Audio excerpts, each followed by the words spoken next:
On paper, the pitch for Breath of the Wild VR sounds like a no-brainer.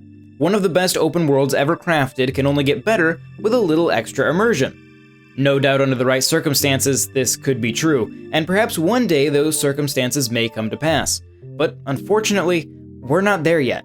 The Labo VR support patch for The Legend of Zelda Breath of the Wild runs into trouble in 3 distinct areas: implementation, playability, and performance.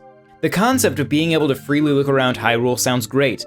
While it was immediately obvious that this VR version of Breath of the Wild wouldn't support a first-person viewpoint, I'd at least hoped for one-to-one head tracking. But instead of your head being mapped to looking around from a locked position behind Link, this movement instead orbits the camera around him. For example, if you turn your head to the right, the camera will orbit around to Link's left, just as it would if you moved the analog stick. You still ultimately wind up looking in the right direction, but there is a disconnect between the movement you perform and what happens before your eyes. Having all this happen in VR results in an immediately nauseating experience that your brain will not thank you for. And this is coming from someone who plays a pretty decent amount of VR games.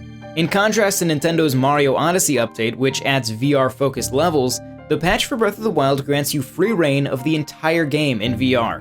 And while this is certainly an interesting feature, the Labo VR headset simply isn't meant for long play sessions. Nintendo clearly intends for the player to leave the Joy-Con attached and hold the Switch up to their face while they play. If you've ever wanted to test the circulation in your arms, this is a great opportunity. What I found more realistic was using my homemade Labo head strap. To Breath of the Wild's credit, it does allow you to play with a wireless controller, almost as if Nintendo knew you were going to rig up a strap of your own. Real quick, let's veer off course to talk about Sony and PlayStation. Since launching their VR platform, Sony has been very strict about the performance level of VR games on their system. Sony's policy is to not allow games that run at less than 60 frames per second to be released on the PlayStation VR. This frame rate helps reduce lag and thus reduces motion sickness and headaches.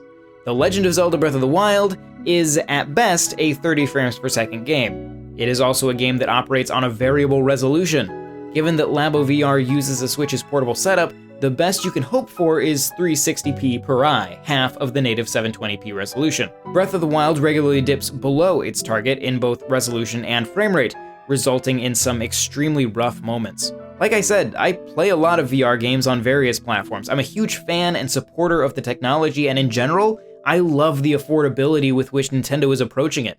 These VR updates are free, so worst case scenario, they're something you'll never pay for and never play. That being said, it's clear that The Legend of Zelda Breath of the Wild VR patch was put together with minimal effort, and it shows in every aspect of the experience. While at times you will admittedly encounter a view whose scale is conveyed by VR to a degree that you may have never seen before, it is, for the most part, an underperforming mess of pixels, often at very questionable frame rates.